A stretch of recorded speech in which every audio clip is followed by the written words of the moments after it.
Association is an organization that seeks to unite into one solid body the 400 million Negroes of the world, to link up the 15 million Negroes of the United States of America with the 20 million Negroes of the West Indies, the 40 million Negroes of South and Central America, with the 280 million Negroes of Africa, for the purpose of bettering our industrial, commercial, educational, social, and political conditions.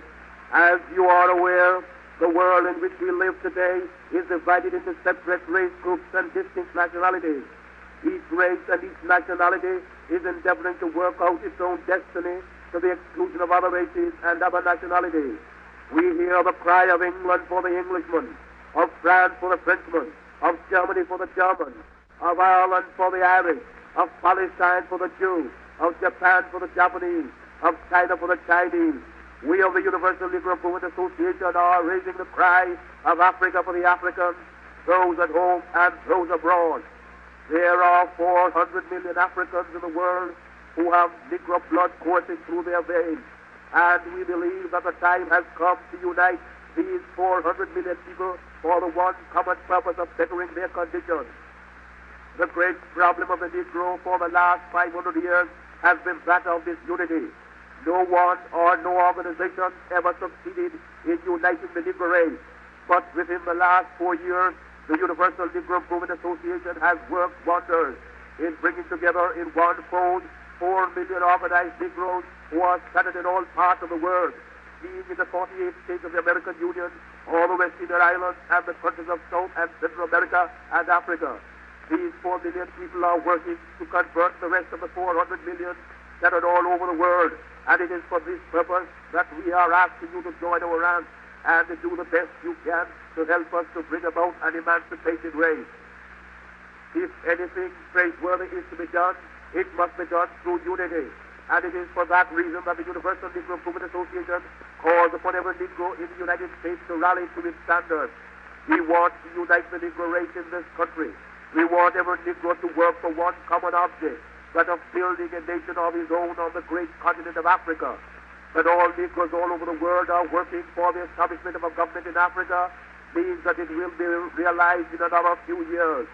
We want the moral and financial support of every Negro to make the dream a possibility.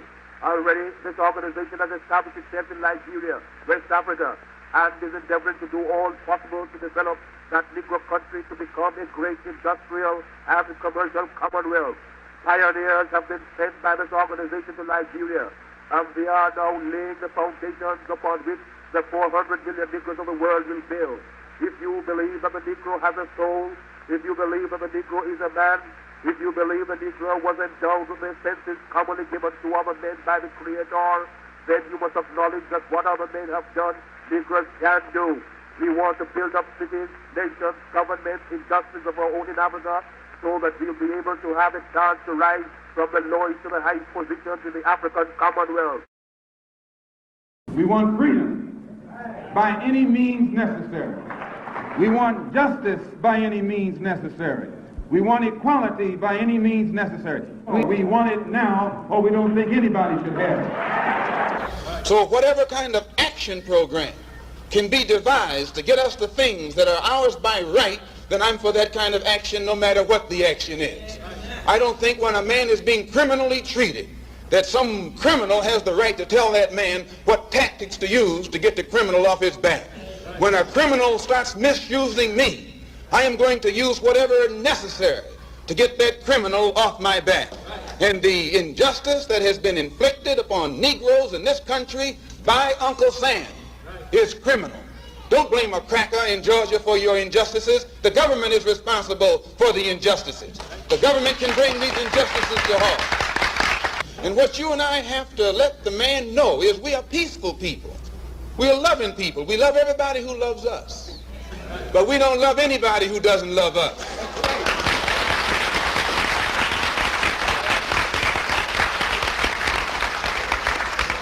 We're nonviolent with people who are nonviolent with us. But we are not nonviolent with anyone who is violent with us. Greetings, blessed love, and a mighty royal welcome to my channel. This is I Am Life and Light Productions, and Just Sparks. I am your host. Today is a very special episode or show or whichever. It's a very special reasoning whereby, the topic is on the Rastafari movement as it stands today and repatriation. Also, on the topic, the Black Liberation Movement and where it is heading today. You see it. Okay, so as we begin, I want to start from in the days of Marcus Mosiah Garvey, when Marcus was treading it, Africa for the Africans, those at home and those abroad, 7 miles of Black Star Liner, because Marcus make the speech, that they have 4 million Negroes worldwide that are united together and are ready, working and able to unite the 400 million Negroes or black people or Africans worldwide. You see it? So the goal of Marcus was not just to unite the Americans or unite the Caribbeans or unite the Africans. His goal was to unite all Africans worldwide. You see it, my people. And all of this is taking place now in the 1920s. Yes, right? So now, let's look at the start of this Rastafari movement. Because out of Marcus Garvey and our other elders back in those times is how the Rastafari movement came about being. So we have to remember the stage of the world at that time. What was going on? What was the state of the African man and the African woman in the Caribbean and America in those days? You see it? And then when now we can focus on that now for a moment and realize that it was a lot of oppression, a lot of racism as we were entering out of slavery. There was whole heap of racism going on. And the African in the West was treated brutally.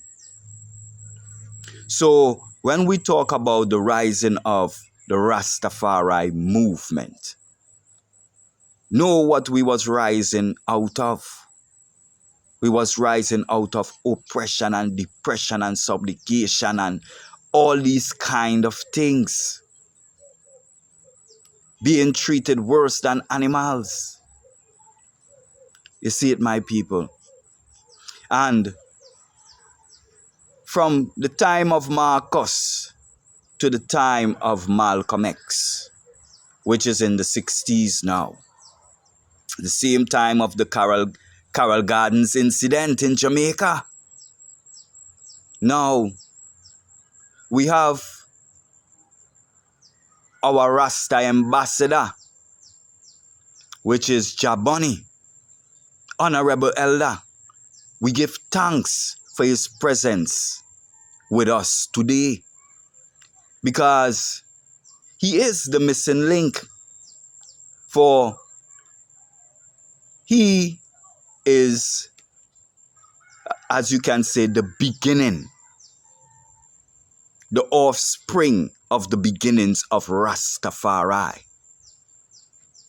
Because he is the son of the first set of Rastas, Marty Moplana and Bongo Eddie Bongo Watu, you know what I'm saying? And all the other elders. I don't know all of their names. You see it? But he was cultured by them. Now, a lot of people now is taking offense to how Jaboni said that they approach the system. But when you listen to Malcolm X, who say by any means necessary, if it's arms, we have to go pick up. However, we have to go do it to ensure that we have, you see it, that we are taken care of. We will go to the ends to do it. Now, the saying, by any means necessary, is the same as death before dishonor. You see it? And that is the Rastaman code, death before dishonor. You see it? Just as by any means necessary. So when the Honorable Jaboni attack, and I speak how them used to take it to the system and they used to rob and all these things, understand the state that they were living in and what they had to do to get out of that state, because the system of racism was not allowing that. The system of racism was not giving them anything, just as in America. And that's why the rebellion rose. Malcolm X, Martin Luther King, then the Black Panthers, all arose with Rastafari, the movement. You see it, my people. And the sole purpose of the movement is the liberation of the African man and woman worldwide. You see it, my people. So it was not about entering into the system. You see it. It was about creating our own system. Remember Howell Powell? Pinnacles. You see it? No one ever think on whip of the man they get all the money from to buy all them acres of land in Jamaica. You see it? What he was doing, and then how we come and acquire the land and gather the Rasta man them to create the first self-sufficient community. And I would step on a limb to say that it was worldwide. Yes, right? Or at least in the whole of the West. Was the first self-sufficient community of Africans in the diaspora and in the West. Yes, right? All from the teachings that was being provided by Marcus Messiah Garvey and the other elders at that time who was the teachers. You see it, my people. So now, as this stage here is being set, the 60s come, they try to, whoever, Claudius Henry, I think it was, if I'm not mistaken, whoever it is, came down to Jamaica and was trying to take over the country. You know what I'm saying? And then was met and whatever happened, and then the Carroll Garden event take place. And it was bringing Rasta dead or alive. You see it? So, see where the mind of Jaboni and his associates and the Rastafari in those days was. Then little after that, Malcolm and Martin get shot, killed in America. Marcus had already get deported, you know what I'm saying? And the Black Panthers the Black Panther them was under attack. Or the Black Panther Party, they were under attack. You see it? So now, it kind of remind me of the scripture, you know, when it speak about Christ ascending, and when he ascend now, all his disciples, you know, scatter and they end up coming together as one, and they started to pool their money together, all their resources together, to build this community, self-sufficient community. You see it? And what happened? The government at that time, the Romans, they start to attack them till the one, I think is, what's his name? Stephen gets stoned by stones. Paul had to go cut his locks. Because them sure you say that the disciples along with Christ was Nazarenes, dreadlocks man. We no cut them here, no shave the beard. And in the time of that, you know what I'm saying, when Christ, the claim, was crucified and arise, and then the, rest disciples, the apostles, them come around now, they show you that they was under attack too. And they start to get killed out. Some of them stand the ground and, they get killed. Paul, he went and cut his locks now. He get thrown into prison, he cut his locks, and however that go.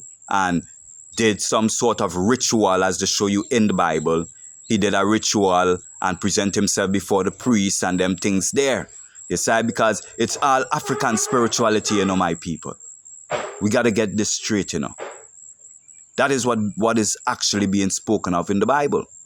So when you look at that now, and then you see that when Martin Luther King and Malcolm X them get killed, and then they start to attack the Black Panther movement, it brings shivers in the hearts of the Africans them worldwide. You see it? And sorry to say, it came into the hearts of the Rasta man them too.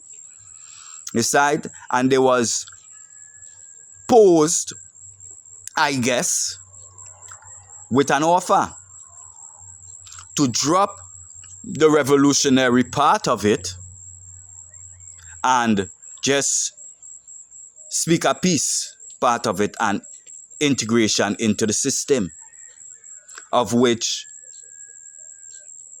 the musicians started to infiltrate. You see it? The ones them, you know what I'm saying? And then look how Peter and Bob come and get killed. Jacob Miller get killed. All these people them get killed. So what is that doing? That is putting a fear within the masses them mind and their heart.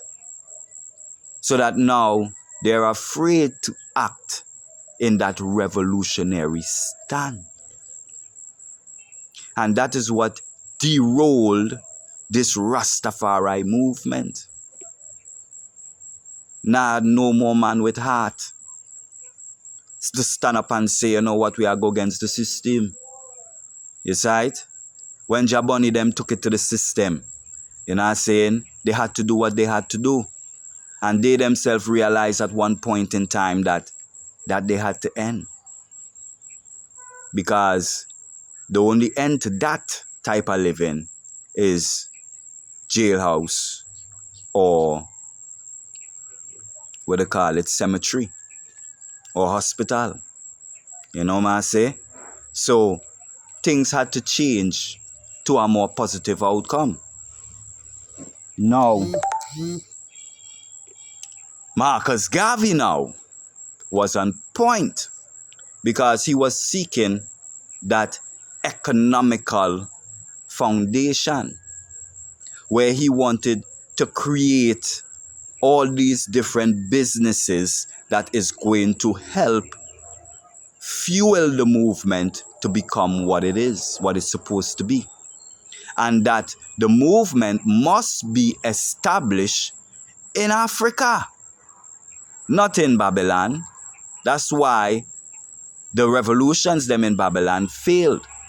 Malcolm X and Martin Luther and the Black Panther and the whole of them failed because they tried to build their house in another man's house.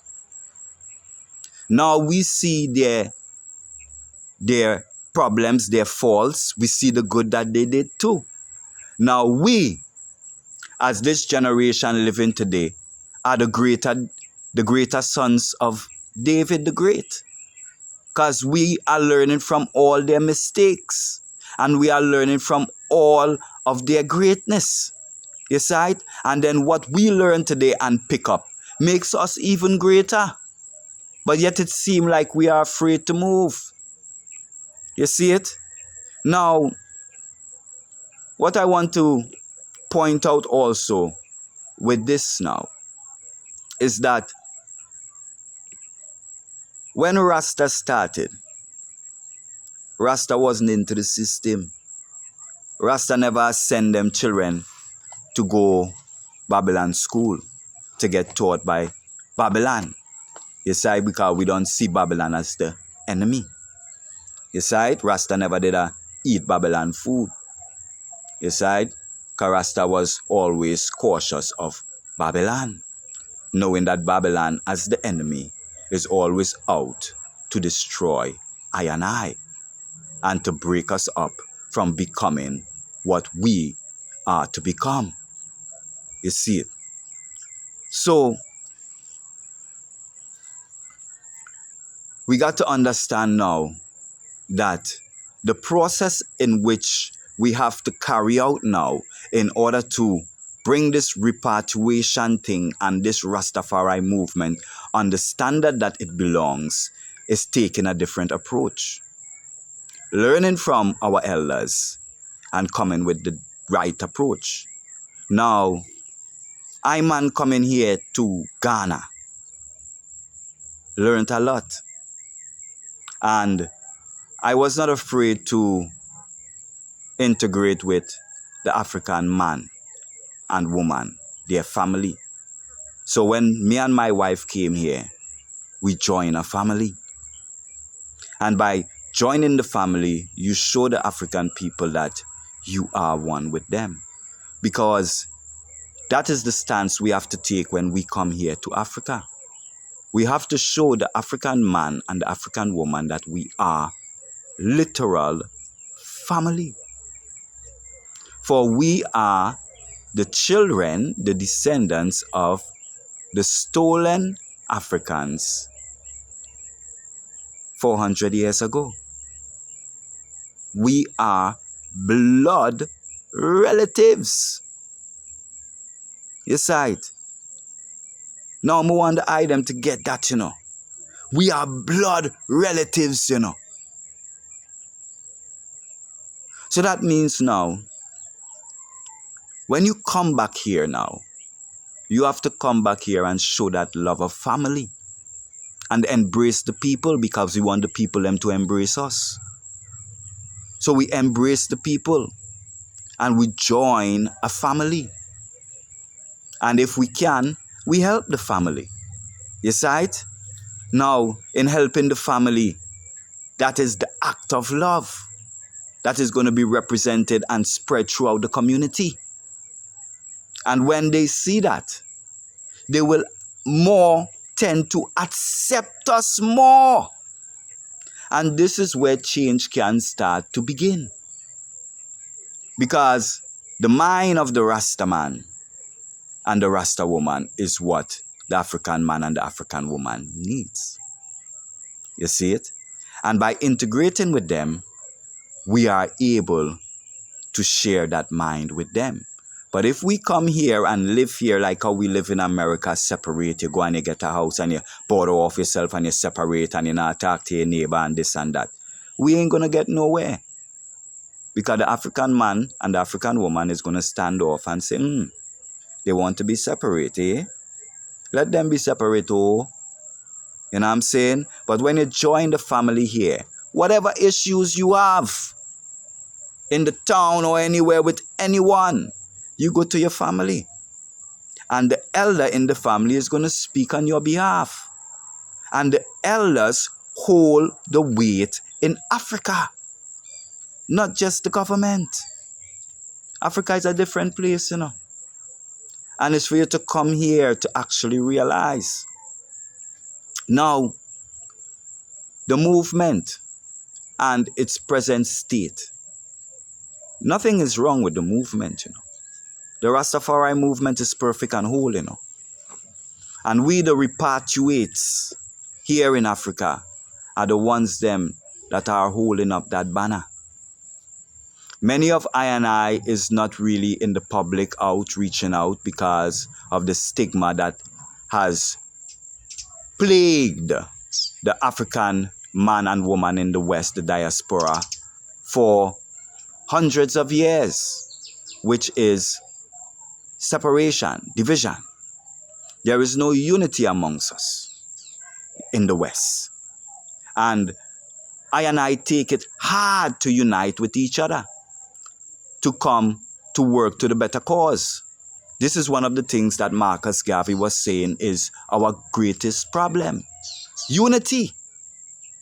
We are afraid to unite with each other, but yet we speak it and sing about it and chant unity and all these things, and we're not really there. Yeah. The day in word, but not in deep thought, nor in action. You see it, my people. So these are the things them now we have to focus on. No one wants to share what they have with the other, because they're saying to themselves, if we share what we have, then who gonna give us? Who gonna share with us? Another stigma that has been planted there by Babylon. It is the same Willie Lynch syndrome, where we trust not each other. You see it? Every man a hold and a hoard up riches, holding it for his family to get. You see it? Now, in the hoarding up of riches, it's a very evil thing, you know. Because when you check it, my people, a man at work, right? And him having brethren at work too. And I'm saying, and them at work, and, you know, the whole of them are link and chill and say, you know, them are brethren, them, you know, chargy and them faithful to each other, loyal, you know, to the brotherhood, you know. And a man I say, you know, well, I man want, you know, save a thing so that in the future, if anything happen, I am secure, monetarily wise, materially wise. You see it? And them brother get into a situation and need a help today. Now them have the money, you know. But them I say now, this is the money that I save in case I get in a problem in the future. A problem that not there, you know, that not exists. And their brother is in a problem now. And they will think it hard to give to the brother. Yes, right? They will think it hard to share their money or their earnings with someone who have a vision for the betterment of the community, for the betterment of the nation, for the betterment of the people. They will think it hard to share. But look how Marcus Garvey did it. And many say them respect Marcus and I follow Marcus, you know. You know what I say? But Marcus made fundraisers and people donate to his movement. 4 million strong. Unity. He able to get the Black Star Liner ships. Yo, my people. I wonder if the eyes them is really overseen what is taking place. And why we are really stagnant. We are being taught by the enemy how to live, think, breathe, sleep, bathe, everything. And then now we wonder why we can't get along with each other. You see it, my people? And that's the problem. We're still being educated by the enemy, by the system, who never did care for us. You see it? Now they have us willingly being a slave to the system. You see it? Willingly having us putting our sole trust now in the system. in pensions, in social securities, trying to acquire and attain the American, European dream. Check the levels of it, my people. You see it. Now,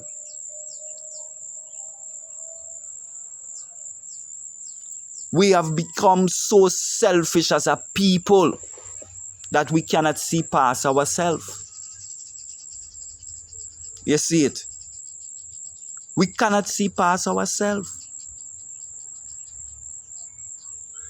Oh boy, me have to make sure I'm alright, you know. You know, man, say me can't help you right now, you know. You know what I'm saying? And this is how Babylon have us thinking.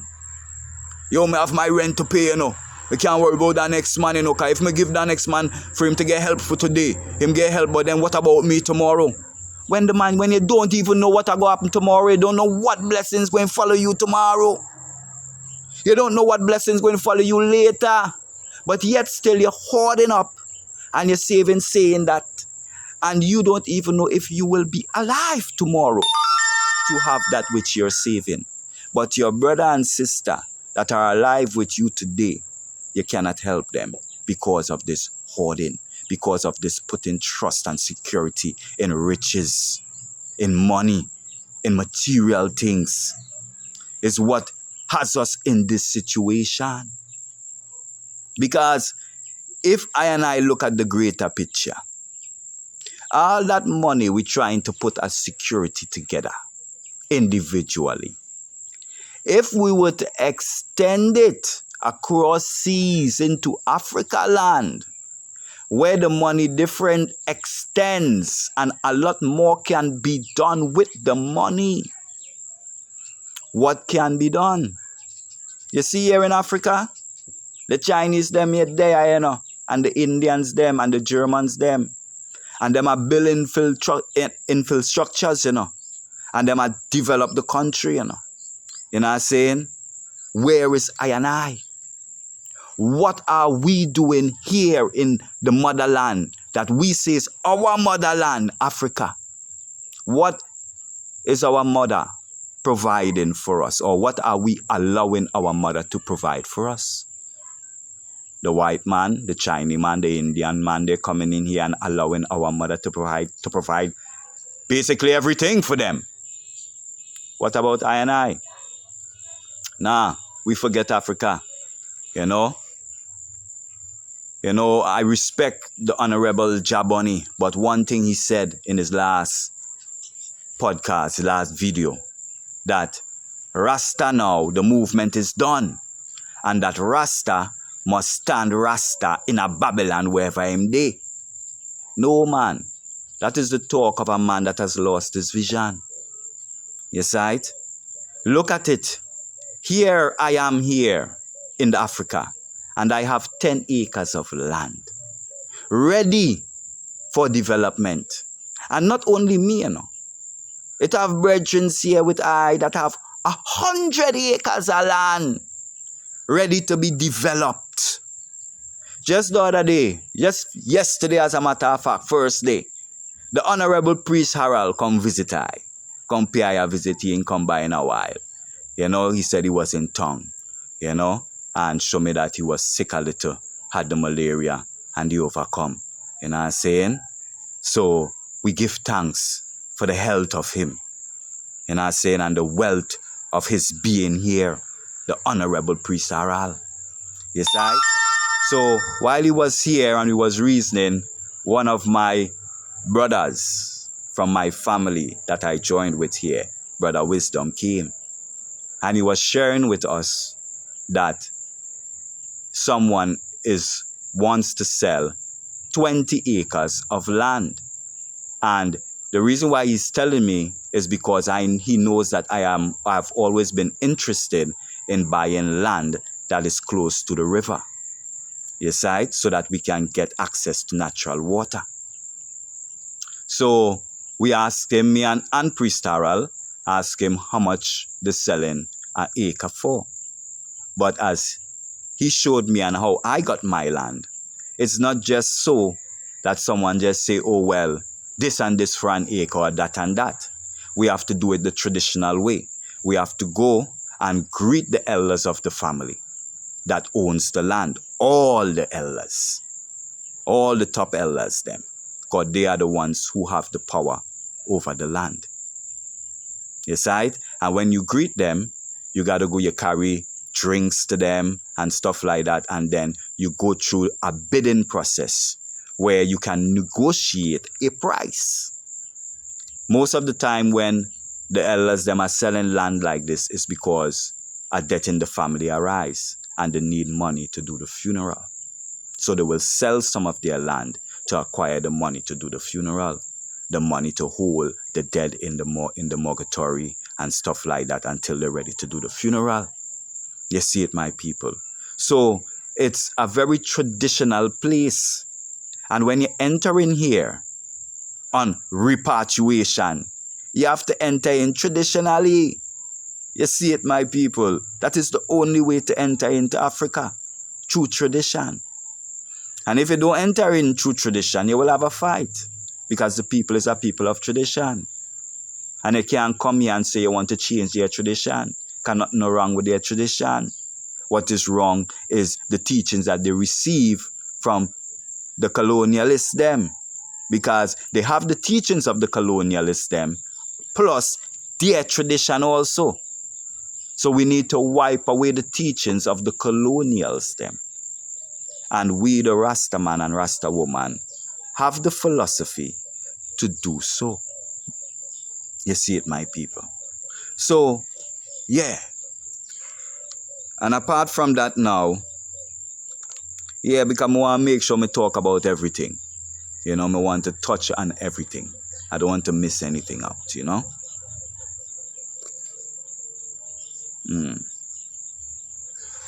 And we got to remember Marcus Garvey's message that the mind creates. The mind is most powerful. And whatever we set our mind to, believing that we have received it, we shall have it. This is metaphysics. You see it? This is the philosophy of the ancients. This is the philosophy of Christ. You see it, my people. So these are the things then we must keep in mind as we move forward as a movement.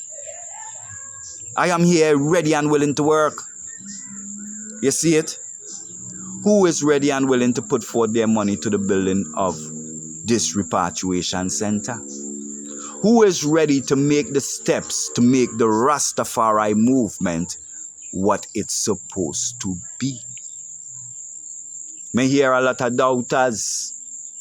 Me hear a lot of backpedalers.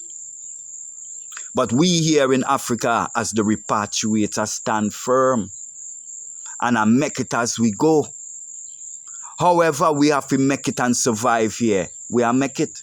The only thing we now push badness to Africa.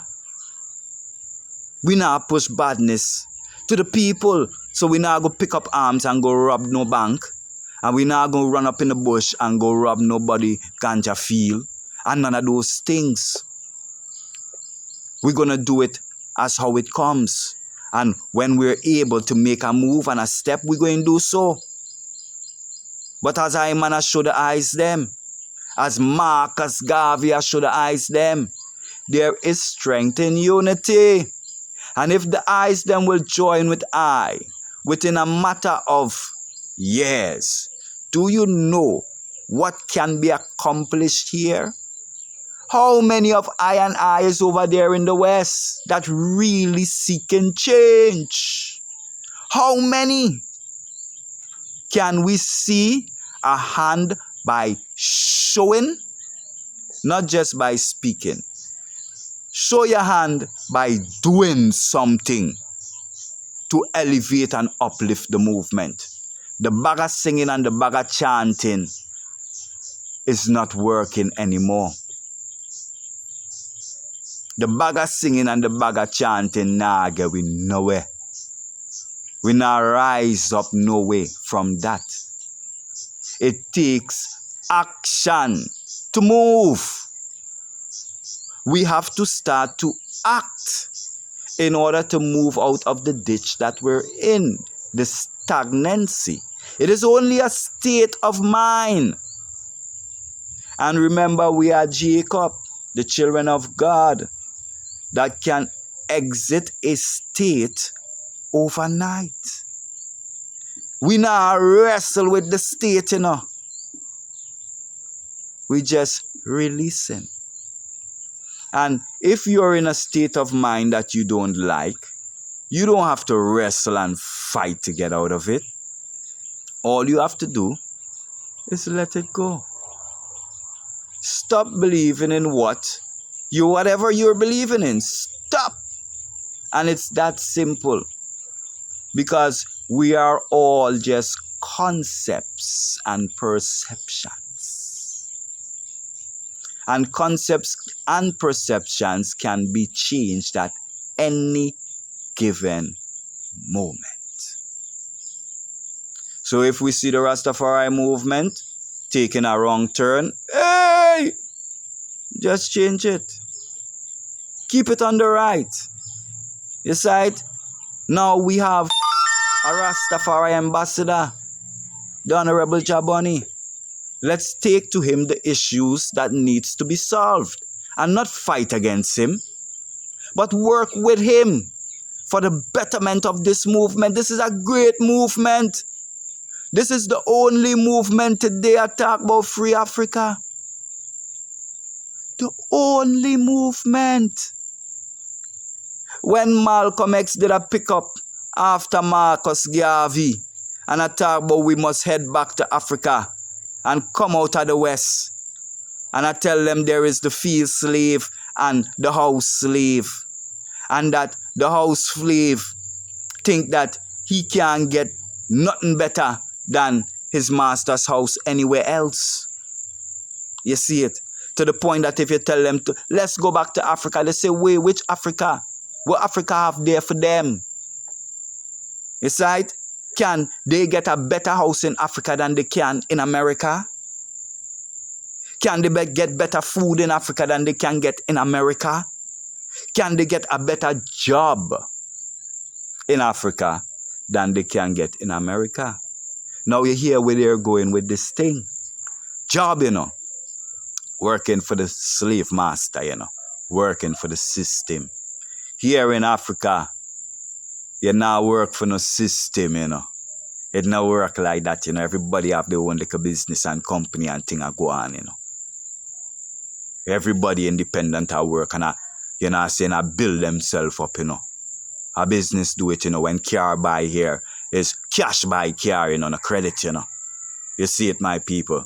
So I need the eyes them to really focus on the truth of Africa, You see it? Credit no run Africa, You see it? A straight money I run over here. Money. If you not no money, you can't make no move. You see it? So,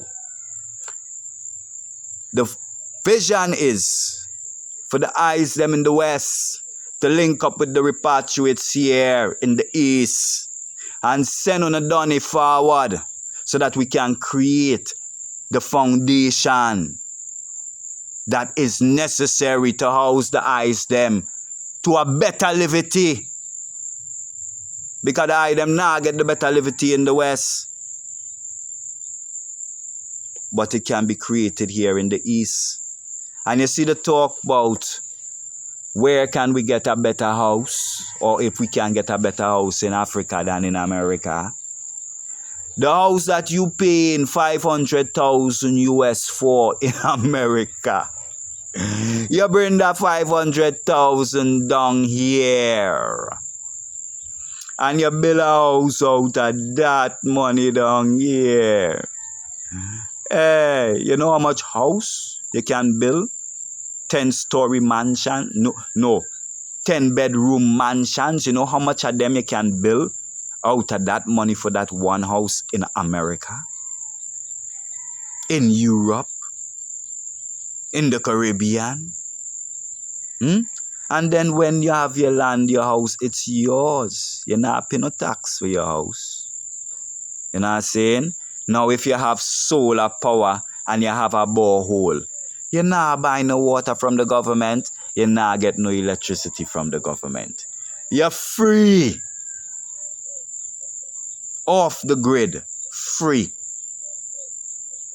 Imagine a community here in the forest here in Ghana. Or if we take it further in, going to Mali, you know what I'm saying? And into the center. And have a self-sufficient community in there. Where we have a tourist system, where we are building, because we have to have an economic base. And we can't just separate ourselves from the world, because it not go work. We have to be in a position to compete with the world. But of our own power, our own African power. You see it, we have the resources here. You see it? We have the resources. You see it, my people? And we have the manpower too. Look how much people here in Africa. You see it, my people? We can't rely on the musicians now, The musicians, them have failed us. And most of the elders have failed us. It is up to I and I. You know what I'm saying? The few that are still around that are true to the order. It is for I and I to step forth and start to order this thing the right way. You see it? Jaboni is doing a great job. And we must commend him. And we must uphold what he's doing. Because he is in a position to bring proper change.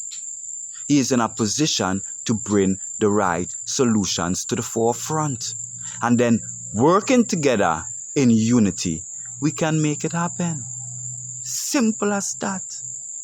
Simple as that. We don't need to fight no one.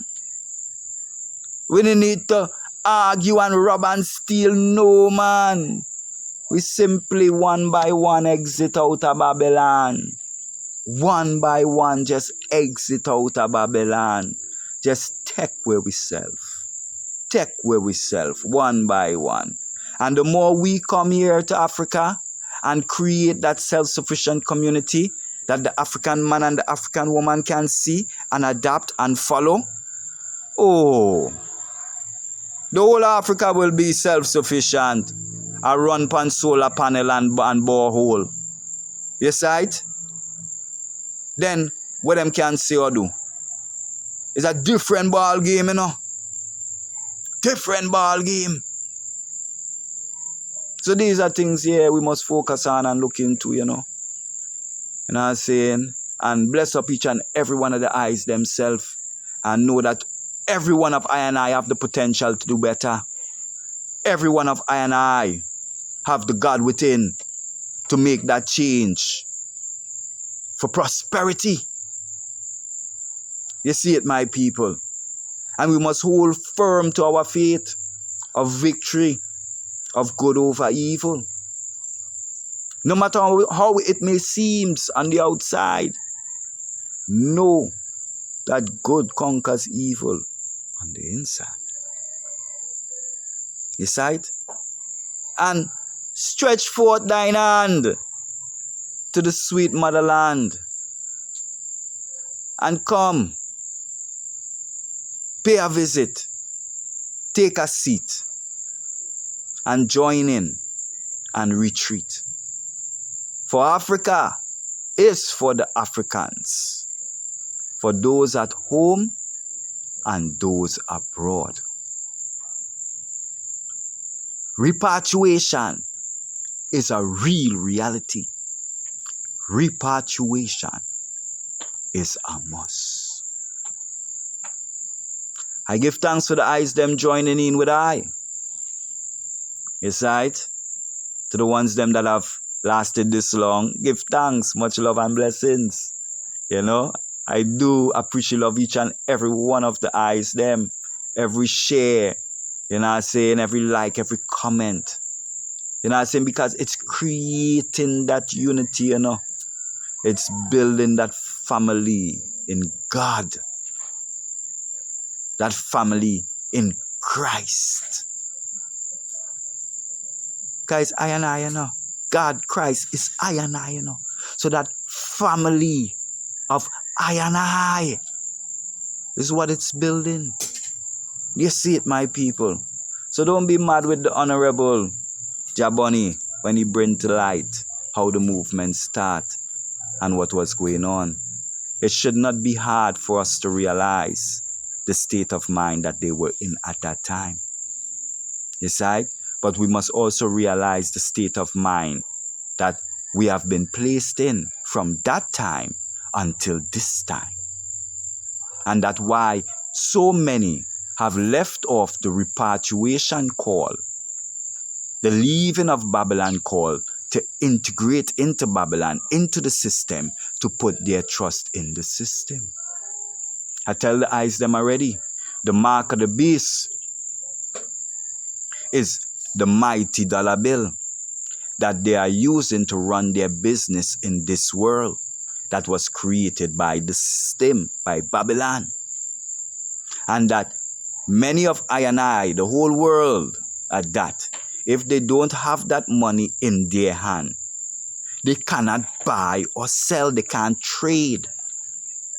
You can see right now, is a fight over that now, that they want to switch the trading currency from dollar to gold. You see what I'm going to do with Bitcoin and all these things, virtual reality money. So the eyes them to realize and know, say, money is not a real something in the sense of it is needed for creation to strive, to thrive. Money is not needed for creation to thrive. You see it, my people? And this we must overs. And everybody is hoarding it up in hopes that it will last forever. Because if they think that the value of money will end in 10 years, they will spend that money out trying to do all they can do with it before that 10 years is up. And this is the mind that we must have if we want to bring this Rastafari movement to where it is. Give out your money and spend it like it's not going to have any value tomorrow, so that the foundation in Africa can be built, can be established, and that the eyes them can have the means of leaving Babylon.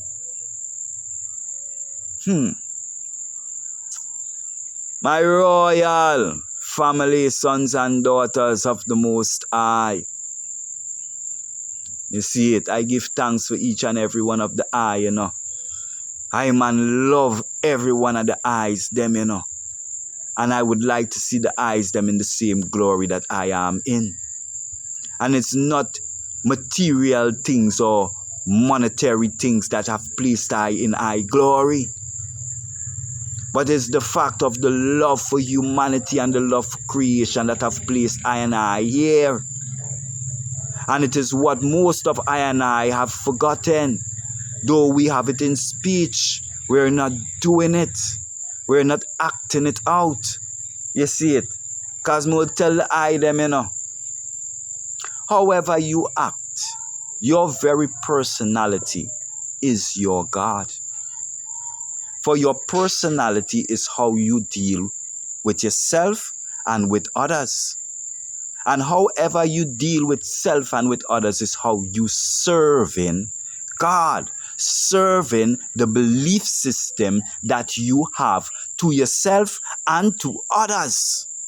And that's what it means when you're serving God, you're worshiping God. The God that is in you, that gives you life, health, strength, and energy, that wakes you up in the morning, that greets you with perfection and wholeness every morning, is that God that you are representing in your consciousness to present it to others.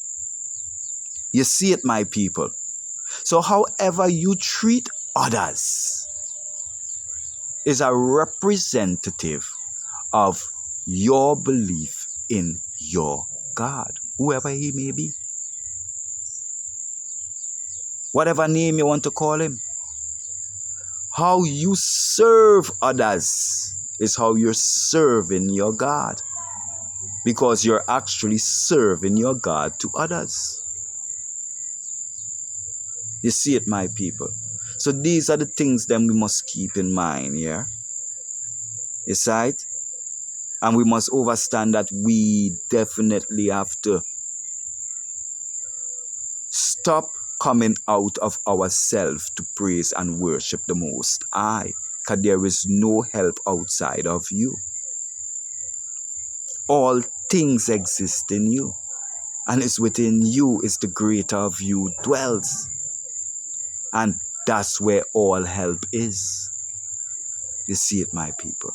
So until such time, we do give thanks. This is I Am Life and Life Productions, and I am Just Sparks. I am your host. Peace, health, and love to each and every eye. And we do give thanks. Blessings to all of the Eyes Them Royal family. In the name of I am my Father. Blessed. Because whatsoever education I acquired out of their sacrifice of over 300 years, I shall use for the salvation of the 400 million black people of the world. And the day when I forsake my people, may God Almighty say there shall be no more light for you.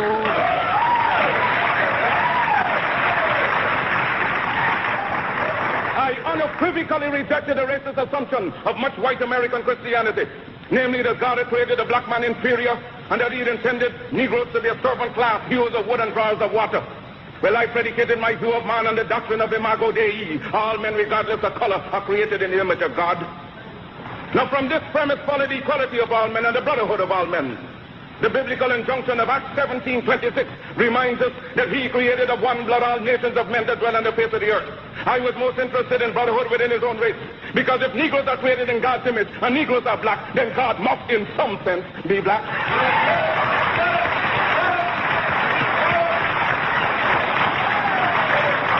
If the white man has the idea of a white God, let him worship his God as he desires. We have found a new ideal, because whilst our God has no color, and yet it is human to see everything through one's own spectacles, and since the white people have seen their God through their white spectacles, we have only now started to see our God through our own spectacles. But we believe in the God of Ethiopia, the everlasting God, God of Father, God of Son, God of Holy Ghost, the one God of all ages. That is the God in whom we believe, but we shall worship him through the spectacles of Ethiopia. For 250 years, we have struggled under the burden and rigors of slavery. We were maimed, we were brutalized, we were ravaged in every way. We are men. We have hopes, we have passions, we have feelings, we have desires just like any other race.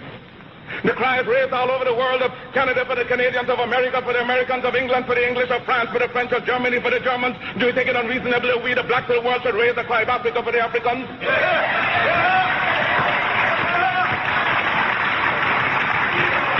The Negro is a man. We represent the new Negro. His back is not yet against the wall. We do not want his back against the wall, because that would be a peculiar and desperate position. We do not want him there. It is because of this that we are asking for fair compromise. Where the Belgians have control of the Belgian Congo, which they cannot use, they have not the resources to develop nor the intelligence. The French have more territory than they can develop. There are certain parts of Africa in which they cannot live at all. So it is for you to come together and give us a United States of Africa. Yes, sir. Yes, sir. We are not going to be a race without a country. God never intended it, and we are not going to abuse God's confidence in us as men. We are men, human beings, capable of the same acts as any other race, possessing under fair circumstances the same intelligence as any other race. Now Africa's been sleeping, not dead, only sleeping. Today Africa is walking around not only on her feet, but on her brains. You can enslave, as was done for 300 years, the bodies of men. You can shackle the hands of men. You can shackle the feet of men. You can imprison the bodies of men, but you cannot shackle or imprison the minds of men.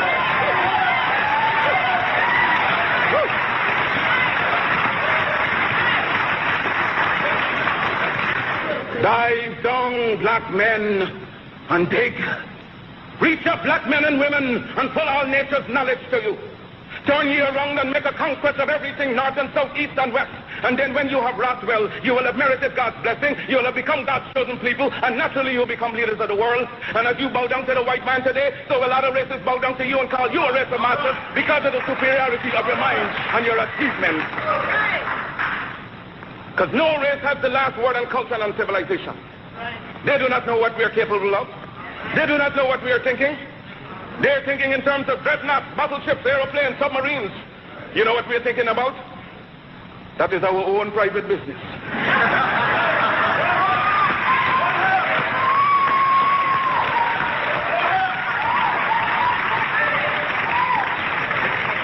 So give us credit for being able to use our minds.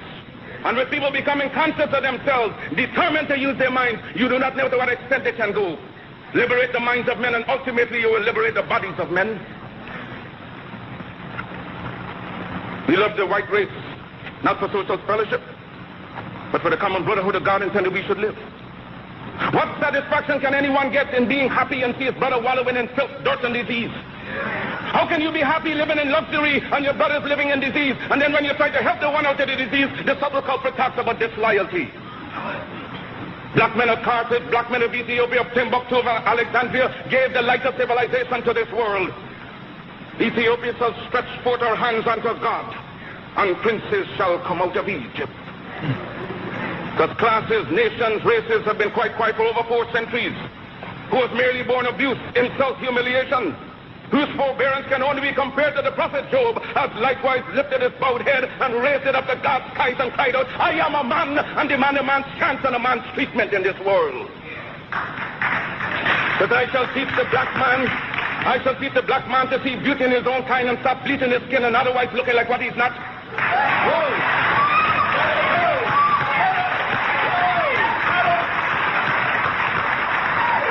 Back in the days of slavery, race mixture, miscegenation had occurred because the African woman had no protection from the slave master. Therefore, there is no need today for black people to themselves freely continue a practice that smacks so much of slavery. But when someone attacks you, when someone comes at you with a club, when someone comes at you with a rope, when someone comes at you with a gun, despite the fact that you've done nothing, he tells you, suffer peacefully. Pray for those who use you despitefully. Be long-suffering. And how long can you suffer after suffering for 400 years? The most disrespected person in America is the black woman. The most unprotected person in America is the black woman. The most neglected person in America is the black woman. And as Muslims, the Honorable Elijah Muhammad teaches us to respect our women and to protect our women. And the only time a Muslim really gets real violent is when someone goes to molest his woman. We will kill you for our woman. I'm making it plain, yes. We will kill you for our woman. We believe that if the white man will do whatever is necessary to see that his woman gets respect and protection, then you and I will never be recognized as men until we stand up like men and place the same penalty over the head of anyone who puts his filthy hands out to put in the direction of our women. That whenever a people come to the conclusion that the government which they have supported proves itself unwilling or proves itself unable to protect our lives and protect our property because we have the wrong color skin, we are not human beings unless we ourselves band together and do whatever, however, whenever is necessary to see that our lives and our property is protected. And I doubt that any person in here would refuse to do the same thing were he in the same position. I'm speaking as a black man from America, which is a racist society.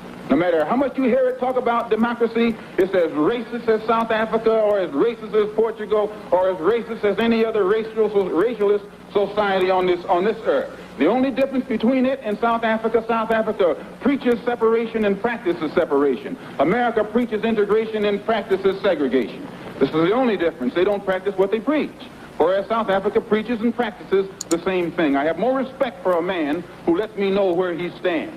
even if he's wrong, than the one who comes up like an angel and is nothing but a devil. And the only way we can bring about a change is to talk the kind of language, speak the language that they understand.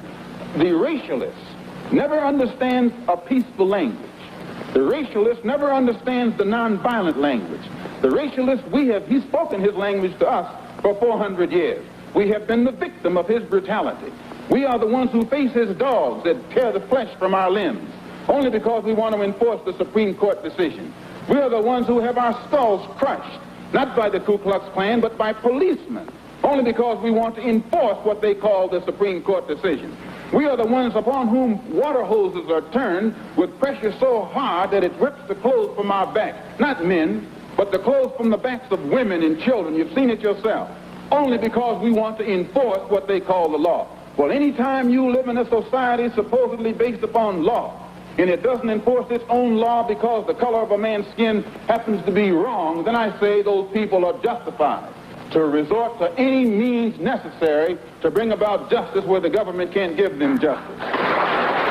Let us remember that we are not brutalized because we're Baptists. We're not brutalized because we're Methodists.